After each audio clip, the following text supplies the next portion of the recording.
My name is Gamaliel Rodgriguez, and I'm from Puerto Rico. There's something about painting and drawing that attracts me since I was a kid. I really enjoy colors and crayons and lines and pencils. It just stuck at me, and then the day that I decided to want to be an artist, I decided to want to be a painter, actually. For some reason in life, my drawings, they were calling more attention to the people, especially because I was using non-traditional mediums like a ballpoint pen and paper. And that changed a little bit the perception of my practice, because then I started seeing everything more like a drawing into a painter's perspective. I use photograph of myself now that I'm taking the photograph, and then from there I'm transferred by the way of image, and then I create my own vocabulary or imagination in my practice.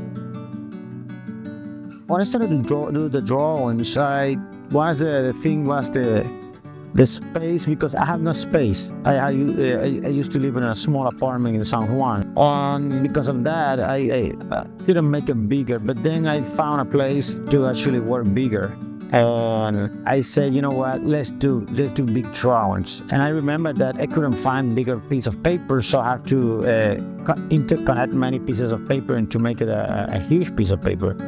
And that's the beginning of the works. I always get fascinated with how my artwork look on paper, how difficult it is to work with, because once you make a line, you cannot edit or make a brush stroke or a mark in any way, anyhow. And that's the great thing about paper. It challenges you to be, especially large scale. And I don't do preparatory drawings. I work directly to the paper to make sure that what I'm trying to do tells all the consideration that I wanted in order to make it create an impact when the people see the work. I got a great conversation with someone in Puerto Rico who told me that it's important to remember that where you come from and how you can use your surroundings to make your practice. And I always stick on me in that regard. I always want to, the idea of memory in my practice is try to remember things that from maybe 20 years ago, 50 years ago, I wasn't good. I was a kid. And I see the transformation of a place. Some of the works that I have are more like a fear of something happened. Also, looking back now, I'm walking around to the gallery to see the works that have been done. I started to wondering how I did this. How I'm, because once you make stuff, is so gestural, so organic that just do it and that's it. And then you realize, oh my God, how I did this shadow, how I make this composition. And I started to get scared about it. So my God, I'm getting older that I don't remember how I did this.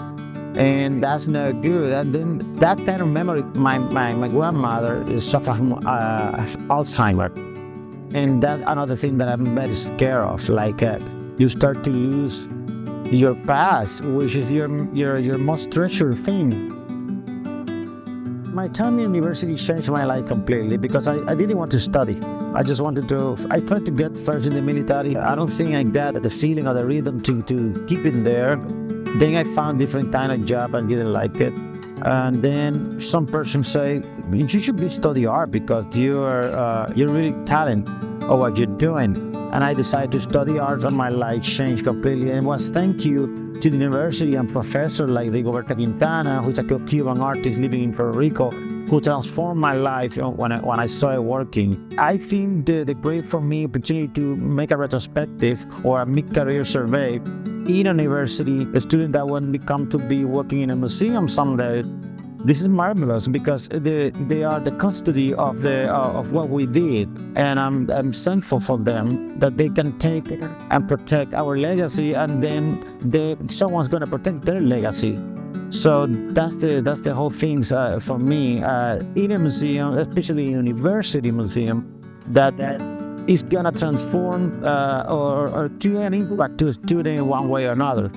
For me, it's a joy to see my work showing in a university, in a museum, because I know that's going to create a better impact to the student in one way or another. The art world is getting more difficult, but everything in life will get difficult. No matter if you're going to be a pro athlete, you need to work hard to be a pro athlete.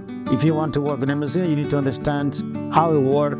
how you understand this is a vessel and you need a lot of people to move it to point A to point B. My best advice to students is just be the best professional you can be in the segment that you want to work in a museum, because you're protecting the legacy, the custody, and also it's a learning process. I mean, students or people, public, can understand, learn new things from museum perspective rather than in a library. Or, I mean, the museum always has a very important aspect for me as an educational purpose.